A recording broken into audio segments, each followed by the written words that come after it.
The show is interactive. The studio line is 0116 4822 You can also text or WhatsApp to 077 488 55055, or alternatively, you can chat through Facebook on Ramadan Radio FM. And I highly do recommend that if you've got any questions or just generally want to put a comment, then please do send those in.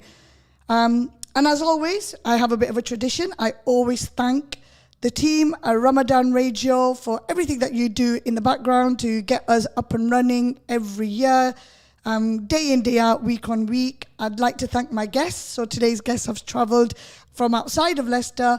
I'd like to thank them, including all my past guests as well. I'd like to thank my listeners and my viewers for always checking in and following avidly and making the show what it is. Without you all, this would not be possible. So, without further ado, let's introduce my guest. Now, this guest I'm quite excited to have on because I first came across this person on TikTok, believe it or not. Now, if you use TikTok properly, you can actually learn a lot. There's a lot to learn in terms of education-wise, tips-wise, hacks-wise, and so on. But it can also broaden your horizons. So I came across Shelly Ullah, who is a female Muslim hijabi black cab driver, and she is also Bangladeshi. And the reason why we say that will become clear once the show starts to go on. Now, as an avid TikToker, I actually hounded her on TikTok, and I did request that she comes on the show. So I'm very humbled and grateful, Shelly, for you agreeing. Assalamu alaikum. Walaikum assalam. How was your journey in? It was easy. I've got a driver. When I'm not driving, I've got a driver. I love that. And that would be your sister? My sister, yes. Right. She is in the studio with us today, and she is bigging her sister up by putting the camera on her all the time. Absolutely love it. I don't have a sister. So I don't have this bonding with with a sibling. Out, but it's not your fault. No, I am missing out. But in a way, I've got loads of friends who have become sisters, and I'm humbled and grateful to them. But yeah, I don't get this. So it's quite nice to see. Very pleasing to the eye. So Shelly, I've given a very brief introduction as to who you are. Is there anything that you want to expand on in my introduction? Have I missed anything out? Now's the time for you to add it in. Mother of 5. Mother of 5, mashallah. Thank you. Boys, girls? 4 girls and a boy. Wow, I'm opposite, 3 boys and a girl, and I've got 4. Oh, mashallah. Mashallah, alhamdulillah, fantastic. So how long have you been a black cab driver? This is my 7th year. 7, mashallah, 7 complete years. Yeah, I started in Ramadan. Oh, wow. So every Ramadan, I remember I've started in Ramadan, and I used to start working just to break the day up. Okay. And now I'm still doing that. It's just the perfect job for that, because I can go home, do my cooking. 5 kids, I need to feed them. Absolutely. The shopping, I do everything while doing cabbing as well. Okay. I think it's a perfect job for mothers, working mothers. MashaAllah. So Mubarakah, happy anniversary for Ramadan, because we go 10 days back each year, don't we? So it will be your anniversary. So before we move on to how you got into the career of doing black cab, may I ask what it was that you were doing before?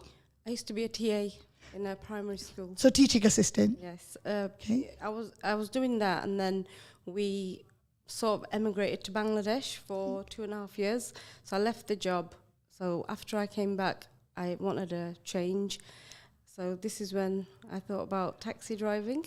Okay. It wasn't a thing that, people ask me the question, did you always want to be? No, I didn't. I didn't even think that it was possible for a woman to do taxi driving, because I'd never seen any, especially Muslim ladies. So I decided, let me try to do it. And if I wanted to do taxi driving, it was going to be the black cab for safety reasons, the screen. So I looked into it. Then I had to do a knowledge test, which you have to know all the roads. Well, I don't want you to expand too much on that, so I am going to interrupt you on the knowledge test, because I do actually have a question regarding that a little bit later. So don't expand on it, but you can explain what the next steps were. Well, the next step was I applied to do the test, and even going to the test, that was a big hurdle for me, because where I live, it's not a big Asian community, but everybody there knows who I am. So I did go to the test, the first test. You have 3 shots at it. I went and I saw all my Bangladeshi brothers. They were all going for the same test. So I didn't go into the office because I was really embarrassed to do it. And I sort of walked away, and one of my cousins, he was in the line, and he was like, "What are you doing here?" I was like, "I'm just looking for my friend." I didn't go in. I didn't tell him I was going for a black cab test. So when I got home, he messaged me and he said, "Why didn't you come in? I saw your name on the list." And I thought, damn, I need to go now. Everybody knows it's going to be out there that Shelly wanted to do the test. So then I did it. I failed the first time, and I just carried on, and I did do it. Yeah. Well, alhamdulillah, you've done it. You're here now. I mean, I have my views about tests anyway, because I work really well under pressure, extremely good at it. But when it comes to examinations, I can't do it. I can't have somebody watching me 24/7, you know, when we're in that exam. Yeah. So, I mean, some people test really well, but then in real life, they lack common sense, and they lack that personality and so on. And others who are really nice people, genuine, and, you know, sometimes they don't do too well. So it all depends upon how you rose up from that. So I am going to actually come back and ask you a few questions about that. So you relocated to Bangladesh, I take it you went with your children? Yes, I had 4 children back then. So we went because we live in a city where there's a town where there's not many Muslim people. There wasn't a mosque. So we went, and my kids couldn't speak our language. So we thought we'll go there for a year, see what they pick up, and they'll learn Arabic, which they did. And then we decided we liked it so much, we stayed on. And I started driving out there as well. Obviously, I drove here before that, but then in Bangladesh, women don't drive out there. It's so busy, roads are just crazy. So we decided, let's start driving, because we're going to live here. I wanted to live properly. And we had a driver initially, first few months. And I thought, why are we paying him to drive us when we can drive ourselves? So my husband started driving. And then one day I said, why don't I drive? And then he was like, women don't drive it. It's very dangerous. And I was like, let me learn, let me see, because I don't want to rely on anyone. Every time I want to go out somewhere, I have to ask my husband, can you take me here, where I can do it myself? So I started doing these journeys, taking my kids to school. And it was just the stares you get, because nobody's driving out there, and the rush hour traffic is crazy. It's mad. It's like India, Pakistan. It's the same, I'm sure. So I started doing all that, and then everybody knew who I was, where we live in. We're from Sylhet in Bangladesh, and it just got easy. While you do it, people stare at you, give you way, and I'm just like, oh, thanks, let me go. While you're staring at me, I'm gonna go now. And I just started.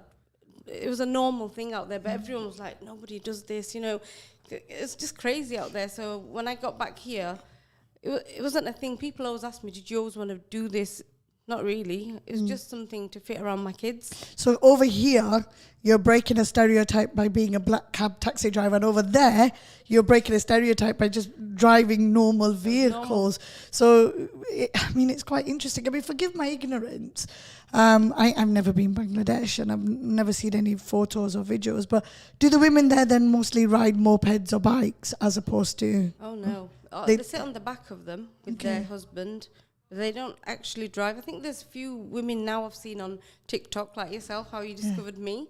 They're driving, but it's only one. I've seen one lady. And there's been a recent lady driving a car out there, and that was big on TikTok. Because women don't actually drive still. And it's been 8-9 years since we've come back. So they're not caught up with the times, really, when you think about it? Not in Sylhet, but in Dhaka, the main city, capital city, there are women drivers. There's even a woman Uber driver. Wow. So I suppose it's not a matter about catching up with the times. It's also about what means they have as well. And, the traditions that they're probably used to. Change is hard for anybody. So they're probably just not, willing to change or have someone who's taking that step. But you took that step. Now there's this other lady who's taking that step. So hopefully there'll be other people who come afterwards, because you need at least one person to be brave enough. Through TikTok, a couple of women have contacted me, inbox, and said, I do this as well. So when I said, okay, but they said you can't tell anyone, it's a secret. So that really surprised me. Still in 2023, it's still a secret. They said, we don't want anyone to know, please don't tell anyone. I said, but why?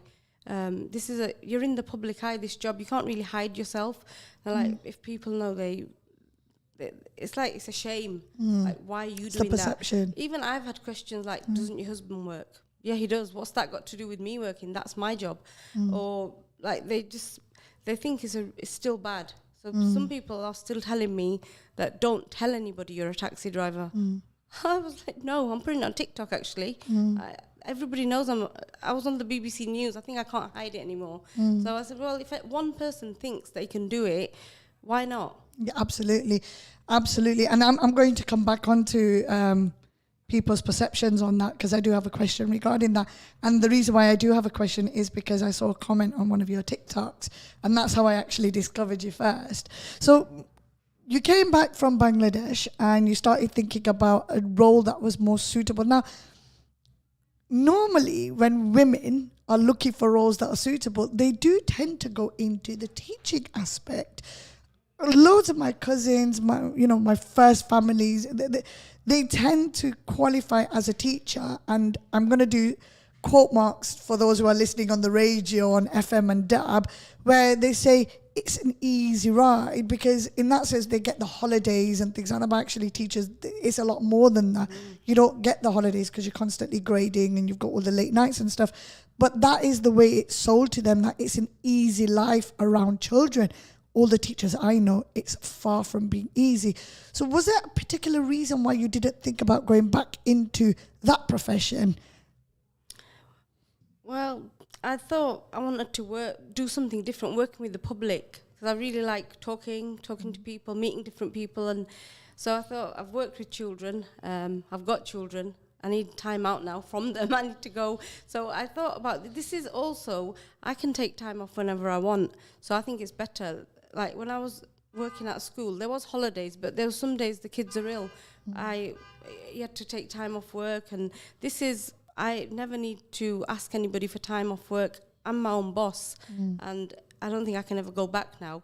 Everybody knows, all the taxi drivers, once you're a taxi driver, you can't go back to being, I don't know what else I'm going to do next if I want to change, but I'm not bored of it yet. I still enjoy it, and I've come here. I don't need to ask anybody, can I go take time off? I'm just here. You're your own person. Yeah, I can, and then I can fit my kids, like whatever they've got. I'm also their taxi driver still. Some of my kids drive, but I take the others around. So whatever they need, I'm still there for them, even at home, whatever. So it gives you that flexibility. I mean, whenever we think about flexibility, in my mind, the first thing I always think about is working from home type of roles, office-based roles where you could possibly go in a bit later. I would not actually think that black cab, or whether it's a taxi or an Uber, although that's what it promotes it to be, flexible working. That's not the first thing that comes in our heads. So it is all about perception and what kind of careers that you're looking into. So you decided to become a cab driver. What challenges, other than the test that you've mentioned and the perception element, did you have any other challenges when you were going into this career? Yeah, the community. Like, how do I say I'm a taxi driver? Because, like, whenever I've gone back, like, I'm from Sheffield, so we're from a huge Asian, Muslim, Bangladeshi community. When I've gone back and my mum's friends, and they're like, what do you do? I'm like, I'm a taxi driver. And they're like, double take, like, no, what do you mean? Men do that. I'm like, but I do it. They don't believe me. And I think only recently some of the ladies, they've got, like, I'm a real taxi driver, because they don't believe it. They're like, women can't do that. Girls don't do that. And I'm like, yeah, but I do. And even my friends, the friends that I went to school with, whenever I meet them, they're like, what are you doing now, Shelly? I'm a taxi driver. I'm like, no, you're not. Yes, I am. They do not believe it. But now, obviously, people have started to know that I do that, and I think they're quite proud. They're like, you've done something different. And when you said about teaching jobs, when I was a teaching assistant, I wasn't a teacher, but I wouldn't go back into it because of the pay. Because I can make more on the weekend than I did in the whole month as a teaching assistant. Why would I want to do that? I mean, they do a wonderful job and they don't get paid enough. So I agree with you on there. There's a lot of skilled jobs out there. So let's say, you know, you got electricians and plumbers, right? Alhamdulillah, when they make the money, they can make the money.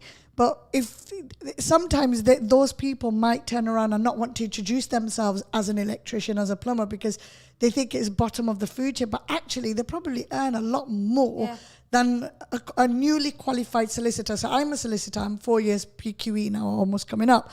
But when we were paralegals, we were barely making minimum wage.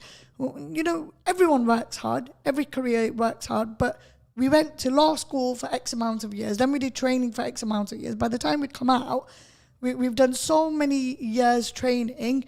And all of a sudden, we've got a job that barely pays minimum wage, whereas you got an electrician, you know, who can make a lot more money. So sometimes we do, as a joke, in jest, we turn around and say, well, we're in the wrong profession.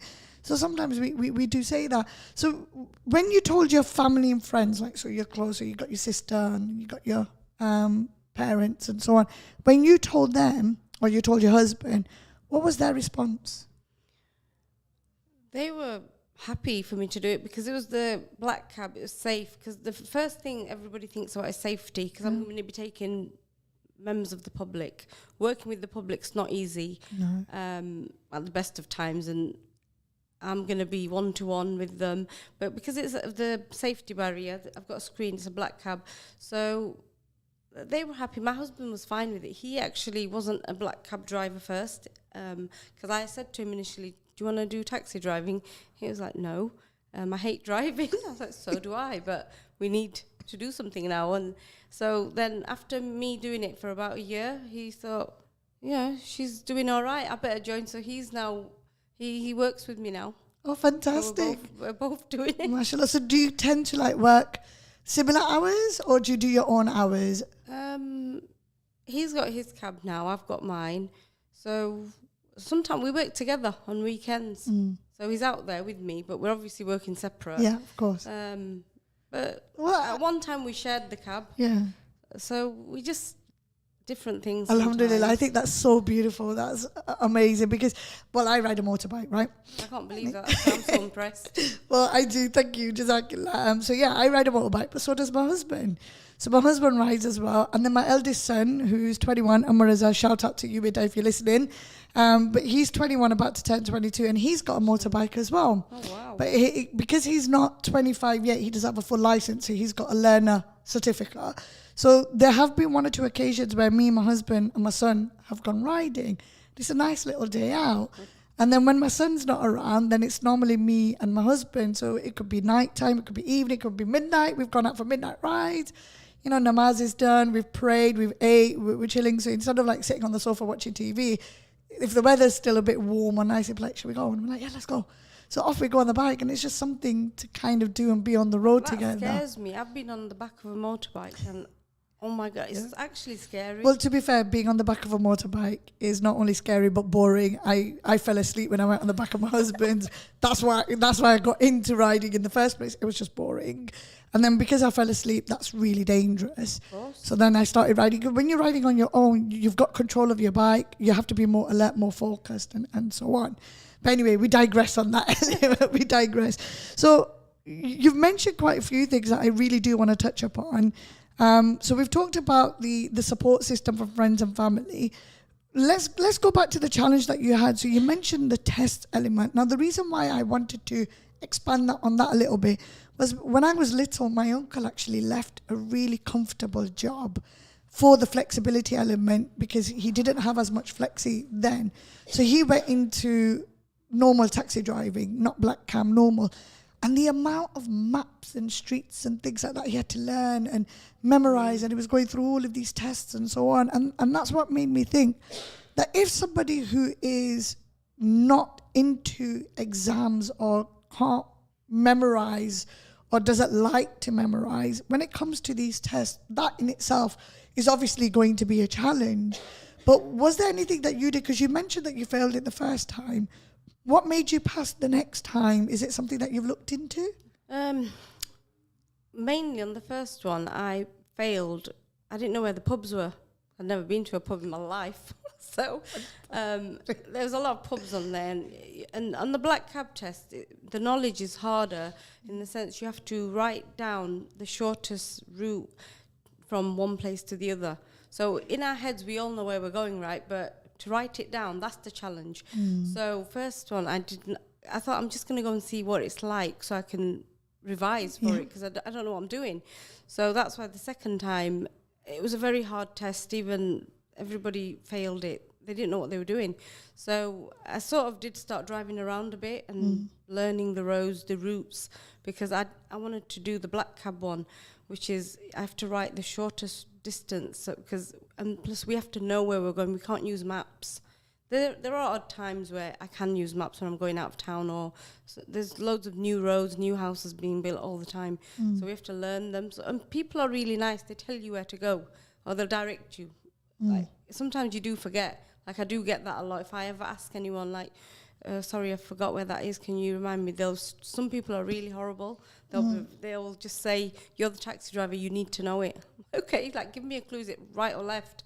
It does come to my mind once you say it, but other people are nice. So I passed the second time by driving around, looking at, and I can memorize things very quickly. So practice, basically. And I remember, I've got a very good memory. MashaAllah.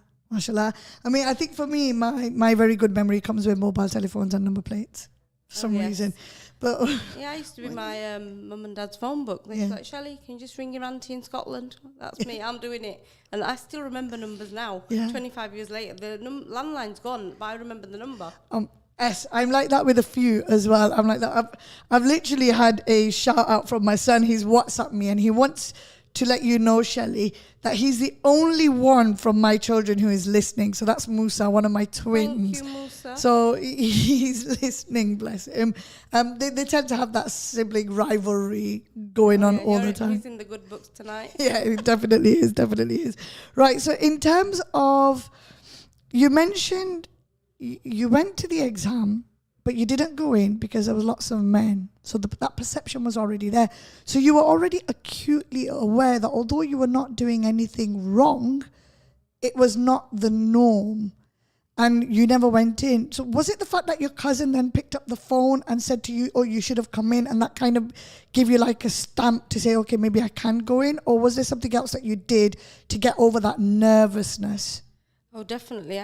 At first, I thought I was going to secretly do it without anyone knowing, because I thought if I fail the test, there's no need for anybody to know that I ever wanted to do the test. But then when I got there and I saw everybody else is going for this test, I thought, I can't do it secretly. They all know who I am. So then I thought, no, I'll just do it and see if I pass it. Just to give the listeners and the viewers an andaza, as we say in Urdu, an example of what it was like for you to be standing near this building. How many men were roughly there? Could you remember? There was about 7, 8. 7, 8. So and they were the ones I knew. They were the ones that you knew. And they know me. We've got a small community and everybody knows everyone. It's the elbows that come out, isn't it? And it's the nudge and the tap. Oh, definitely. I've been, I know what that's like. And you know what? I'm sure most of our listeners could probably attest that sometime or another in their lives, something's happened or they've done something that's not the norm and they've had the winks and that. And we need to start moving on from that. Hence the purpose of this show, Breaking Stereotypes. It's all about bringing out those everyday people doing things that actually is not illegal and is not against Islam either. I mean, you're earning a halal rosy. You're independent in the sense that you are assisting in making the home. So you're not sitting at home and, you know, which is fine. You know, some women want to stay at home and raise their children and that. But for you as your personality, you are also bringing that income in. So alhamdulillah, you're doing something that A, is not illegal and B, is not against Islam. So I want to move on in terms of, I know that when I see your TikToks and we're talking about perception, so there was one, right? I took a screenshot on the 18th of December 2022. I still remember the day I took the screenshot. And she actually wrote, are you Muslim and are your family okay with you being a cabbie? Now, when I saw your response to that, so basically what you did was you, on TikTok, if people don't know, you can actually, I don't know how to do it because I've never done it, but you put, because I don't get that many followers as you, but you put that comment on and then you could respond to that comment. And when you click the comment, you could go to the original TikTok. So I must have come up against something else that then led me to that and so on and so forth. And you gave such a beautiful response. And you said that, yes, alhamdulillah, my family are 100% behind me. And that was what made me reach out to you and say, well, actually, that's a woman on woman saying, you know, are your family okay with you? And they moved on. So now that you're 7 years on, right, and people know that you've been doing this, and literally just earlier, prior to my show, there was a show with Irfan Marajani called Drive Time, and he had a female Muslim football coach, and she's actually had to relocate from Coventry, where she lived, to Leicester, to move away because she's a football coach, right? So some people have actually had to move away. Now, me being biking actually makes life a lot easier for my parents. They live in Bolton. I live in Leicester. I didn't relocate for that, but because of the fact that I live in Leicester, I was able to keep it away from my parents for a good 4 or 5 years. It just never came up in conversation. But when I did crash my motorbike once, and it was up on social media, somebody went and told my mum. And then my mum rang me, she was like, oh, Beta, you ride a scooty? And I was like, first of all, Mum, it's not a scooty, it's a motorbike, get that right. And then all the questions and then all the issues came about me riding. Now they're used to it. Now they're fantastic. Now sometimes my mum actually tells people that, oh, she rides a bike. And actually, my mum sometimes even says to me, did you go on your scooty today? It was nice weather. And I was like, Mum, please, for the love of God, that's not scooty. You know.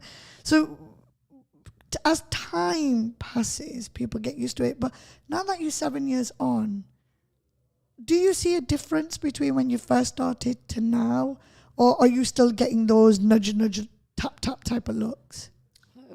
I did get a lady saying to me, this was about 5 years later, and she knew I was a cabbie.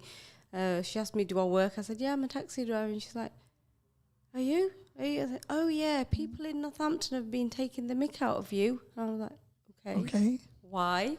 I was like, am I still the talk of town? Wow, they've got nothing better to do. So I just laugh about it. But okay, it's a different thing. And like you said about the followers on TikTok, most of my followers are men, which I do want women followers. Everybody, if anyone's listening, you can follow me.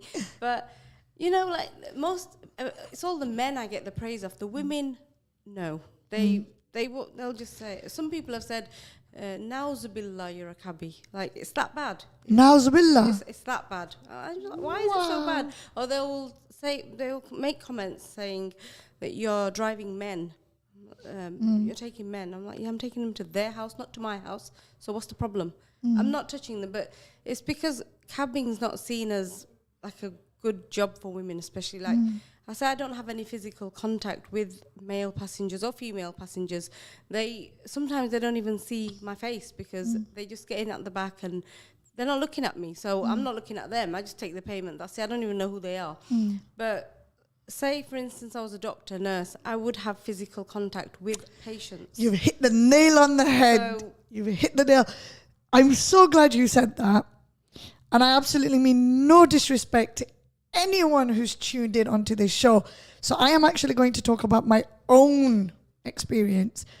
When I was riding a motorbike and stuff like that, one of the first things my mum said to me was, females can't ride a motorbike. And I looked into it, and first of all, my reaction was no, and I was very defensive. But I looked into it a little bit more, and I couldn't find any text in the Quran Sharif or the Hadiths that said it's not allowed. Now, granted, back in the day, there was no motorbikes, but the Quran Sharif is full of miracles that are happening now, as opposed to what happened back in the day, right? Now, women used to, in those days, go on the camels and horses, and they used to fight in wars and so on. So I got into this conversation with my mum.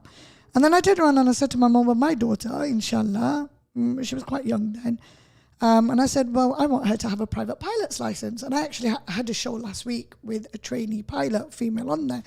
And my mum was dead set against it. She was hell-bent no, right? And I said, but it's not your decision. I love you, Mum. Give me guidance, but you can't dictate anyway. So she turned around and she goes to me, well, why can't Mahadi become a doctor or a nurse? And I went, Mum, right, let's talk about this. And my mum goes, what's that? I said, okay. So if Maddie's a doctor and she's in her room and she gets a male patient coming in there and he turns around and he says, I've got a rash on my arm, what is she going to have to do? There might be times where she might have to touch him, right? So are you now going to turn around and say to me that it's good enough for her to be a doctor, right? So I said to my mum, I said, stop cherry picking Islam. And I love my mum to bits, but it's that traditional mindset.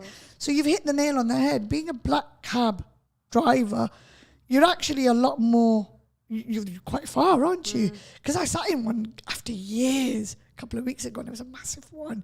And I was falling down, me being so short, I was falling down into the chair. But it was, there's a massive gap. There's lots of space in that taxi. And like you said, you've got a screen as well, so they can't even come and attack you if they wanted to. So you definitely hit the nail on the head on that sense. And, it's no better, or there's no such difference. Some people say it's better to be a nurse, but for me, I can't be a nurse because I can't do all that. Physically, I can't do it. Everyone's not made to. Well, it's a very humbling profession, and I rate the medical staff. They go above and beyond at certain times, and it takes a lot of hard work to get there. Just like with most careers. But when we talk about whether or not it's allowed in Islam and men and women, I mean, come on, nurses and doctors, you have more physical interaction with the opposite gender than you do as a cabbie. And I do like saying that. I'm only using the phrase cabbie because you use it. Otherwise, I wouldn't have used it. So moving on, we were talking about the safety element. Now, there was a TikTok recently that you did, and it was a shout out to your customer saying, please don't give me any more food. I've actually got lots of food. Could you expand on that a little bit for me, please? Things I've discovered doing this job, like people are always giving me food. Like people are coming from Asda shopping and they'll be like, do you want an ice cream here? So I just said, please, it's Ramadan. Please don't anybody offer me food. Because everyone's just so nice. I find people, in my town especially, it's not a big town. It's Corby. It's little, but it's beautiful. You've seen my TikToks, right? Look I've been to Corby. My friend used to live there. Oh, it's so clean. It's lovely. So, and people are just the best. So I don't know about the bigger towns, cities out there, but my town is the best.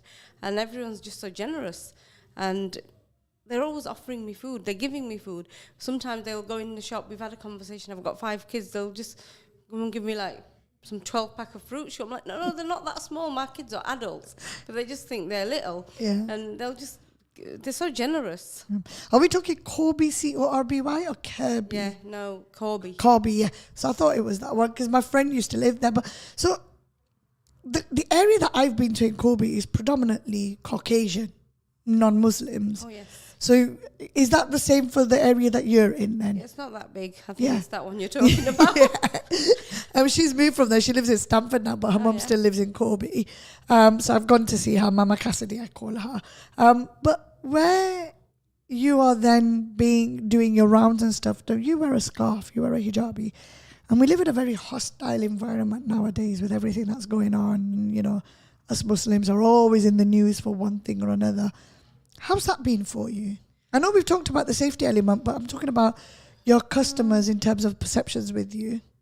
To be honest, I can't say anything negative. They've been so nice. There's been questions like, why do you wear it? Obviously, that's just interest because we don't have a lot of Muslims out in our town, but they've just generally been good. There have been some refusals to go in my cab because of my scarf. Which I had this passenger, went to pick him up. I was like, I'm not getting in your cab. Why not? Because you've got a scarf on your head. I'm like, okay, is that going to affect your journey in any way? So he just had a little think and he was like, okay, I'll get in. I said, no, actually, you won't get in. And he was like, why not? Because I'm not taking you. Because I can refuse passengers. That's the other thing about the job. I don't have to take them. At the beginning, I thought I had to take everyone. Then I realized, as you learn on the job, like, if I feel threatened or, if I don't feel safe, I'm not going to take you. And I just left him there. So, complained to the office, but I'm not taking you. I've had women threaten me because I think it's because of my scarf. Like, they're threatening me. But they always use that. I've had a few times they've called me a packy. And I just stopped the car and I'm like, get out. I'm not taking you. because they don't assume I'm gonna do that. They just think I'm gonna be scared of them. And I think no, I'm not. Or I've had the little old ladies saying to me, as soon as I start speaking, they're like, "Your English is good, love." I'm like, yeah, because I was born here. They think I can't speak, but they're old, and we just have a laugh about it. I shouldn't laugh, but it really does come down to that perception. It's awareness. Now, being in Corby as well, I've actually, like I said, I've been to Corby and I've been to restaurants, and I always ask, I'll just randomly ask, is your food halal? And they'll be like, halal? They don't know. What's halal? And then I'm like, okay, so have you heard of kosher? And I'll be like, it's very similar to kosher. And they'll be like, oh. And then I've actually had one or two people sit down next to me and say, can you please explain a bit more what is halal? And then you go into the topic, and then their boss ends up calling them to say, excuse me, you need to get back. But it is that awareness bit, because they're living in their bubble. They've got their friend circle, especially if they've not been uni or mixed in with other cultures. So actually, not only are you doing a job, your career, but you're also raising awareness in the sense that you are shining a really good, bright light on the good Muslims out there, because of a few bad apples, we're all labeled as, bad and whatever. So you're out there raising the standard for us, alhamdulillah. So when it comes to that, and I want to ask this question, because every time I say my name to someone and they hear my name is Zainab, I get asked, are you Lebanese, Syrian, Saudi, Moroccan, Iranian I've had, especially from clients, and I'm like, my ethnicity has got nothing to do with my qualifications. I am a solicitor, and I will deal with your case in that respect, right? For you, is there ever a time where you feel like your job has clashed with Islam at any given point? Could it be namaz times, or could it be the way conversations arise? Have you personally ever felt like that? There's a reason why I'm asking, so I'll explain why. Not really. With this job, I feel like wherever I am, I don't need to miss namaz. I can go, like, my sister's house, my friends' houses, my house. So obviously I'm traveling around. So whoever's is closer, I can go there and pray. I don't need to miss it. Or I don't need to do it later. I can go straight away, because it's my time. I can look at the time, see if I can make it on time and not do a job. I can go home. You don't need to make that £10. I can go home. So it hasn't actually affected anything in that way. Everyone who gets in, because they don't know about Islam, they don't know what it means. In the summer, when I'm wearing my scarf and I'm at the rank, even my colleagues are like, Shelly, aren't you hot in that thing? I'm like, no, I've got a fan under here. And they actually believe me, because they don't know anything about a scarf. Or they'll be like, can I touch that? What is it made out of? Like, it's okay, it's just cotton. It's nothing, They don't know a thing. So I think I've educated people at my rank. Good, guys. Glad. The reason why I asked that, let's put the method to the madness element, is because this show is called Breaking Stereotypes. It was born out of Ramadan FM. It was born out of me coming onto the show on somebody else's show the year before. And the producers then called me in to say, you know what, we need you to have your own show because of everything that you've done and all the stuff that you do that's not the norm. And I was anxious. I refused. I wanted a co-presenter. They just said, no, you don't need one. And one lady, Charmaine, she coached me. She was like, no, actually, you'll be good. And Breaking Stereotypes, I told her, what am I going to call my show? And she goes, well, you're constantly breaking stereotypes. So how about that? Now, the show is all about the fact that as long as whatever you do is not illegal and it's within the boundaries of Islam, then anyone, whether you're a man or a woman, can break those stereotypes and do whatever you can. And the reason why I'm focusing so much on that today is because I really want to raise that awareness that it's about time people stopped mixing culture or traditions or what society believes should be the norm with what Islam says. Now, as long as, and I said this before, as long as you're within the bounds of religion, within the bounds of the UK law and so on, there's nothing wrong with you being a black cab driver. Now, I remember you mentioned to me that you believe that you're the only Bangladeshi cab driver. Is that correct? Female black cab driver? Do you have like and please forgive me for my ignorance, but is there like an association of black cab drivers? How did you come to know that you're the only Bangladeshi hijabi female? Well, one of my TikToks, is me asking, is there anyone out there? Yeah, and I put taxi driver. I should have put cabbie back then. So I did. A couple of ladies contacted me, and a Bengali lady, so she said she does this as well. So I said, okay, well, let's meet up. But she said it's kind of a secret. So I thought, okay, because she didn't want anyone knowing that she's. So maybe there's a couple of other ladies out there, but I'm in the same situation. When I first started riding, so I don't even know when I started riding now. It's been a very long time, coming up to like 8 years now, I think. So when I first started riding, I put loads of shout outs on the internet. I knew one lady from up north from Bolton who was riding a 125cc, which is like a learner bike, but she retired years ago because she's quite a lot older than me. So she was definitely breaking those stereotypes because she was riding when I was little, so back in the 90s, so early 90s, early 2000s. So she definitely broke all the norms there. But since then, I've not seen any Muslim female women coming forward. And I put loads of shout outs, right? Nobody came forward. So to me, I was like, well, okay, there might be other Muslim women out there, but until I don't know who they are, I'm quite rare in that sense. And I really want other women to get into it, but that safety net thing comes into play, and, it's scary and all of that. But there are actually 2 women I've come across on TikToks, right? Oh, great. One is somewhere near Birmingham. She, again, rides a 125, and there's another one in London. I've reached out to both of them. Both of them have ignored me. So whether it's, by mistake, they're not checking their inbox, or whether it's the fact that they've seen it, but they're not really fussed about it, and it's really unfortunate, or whether, to them it can't be a secret because they've actually posted it up on TikTok. So it's not like it's a secret for them because anyone can come across those. It's a public forum, it's a social... You want to meet them? And I wanted to meet them, right? I wanted to meet them. I wanted them to come on the show, and it would have been nice. Even though these people have reached out to you, even though they're saying that it's a secret, it's nice to know that they're there and that they can approach you. You're approachable. So later on in the future, their confidence might grow because you're out there and you're setting the way for them, setting the path for them. How does that make you feel, knowing that maybe one day you're inspiring a next generation of a completely different career for women? Well, I feel really happy that is possible. They can, but then some people are there like, you're just showing off. I'm like, so hardly, but whatever. But this TikTok or social media, it was Facebook before I got on TikTok in coronavirus time. COVID time. Yeah, that's what it's called. I forgot what it's called. It's been that long. But it's because it was so boring. Sitting at the rank, nothing was open. Nobody was going anywhere. So I thought. But I still wanted to get out because first I thought you can't go to work, and I thought, what am I going to do? I can't work from home. I need to be out there. So I was going crazy. So when I used to go out, the jobs were like half an hour, 1 hour in between. I thought, I'm going to go crazy. So my kids were like, Mum, just watch TikToks all day. So that they put me on it. So that's why I got confident on there. But some people are nasty still.